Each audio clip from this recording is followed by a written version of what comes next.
Fit বা 5 fit দূরে মানে আরেকটা টেবিল চেয়ার ছিল স্যারের, ওর উপরে পড়ছে একদম পুরোটা, একদম সম্পূর্ণটা ভেঙে নিয়ে দ্রুত আমাদের মাথার উপরে ফ্যান ট্যান সহ দ্রুত সহিত বাস্ট হয়ে সাথে সাথে এখানে পড়ে গেছে। আতঙ্কে আমরা কোন দিকে পালাবো তো এটা তো খুঁজে পাচ্ছিলাম না। আমি ফ্লোরে শুয়ে যাওয়ার চেষ্টা করছিলাম, কোনো রকম দরজাটা বের করে ম্যাডামকে বের করলাম। পাইলট কি তখন বেঁচে ছিলেন? আমি ওটা খেয়াল করিনি, ওখানে আমি বুঝতেই পারিনি যে ওটা পাইলট ছিল।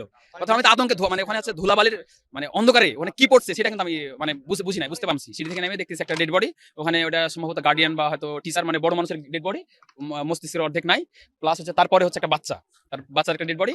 তারপরে হচ্ছে যে ওই বিমানটা তখন আগুন অলরেডি জ্বলে, ঠিক আছে। তখন হচ্ছে যে এই মানে ওটা যে গেটের সাইডে হচ্ছে যে ওটা বিমানটা ইয়ে হয়েছে, তো ওই ধোঁয়া এবং আগুনের গেট বের হওয়ার কোনো সুযোগ নাই।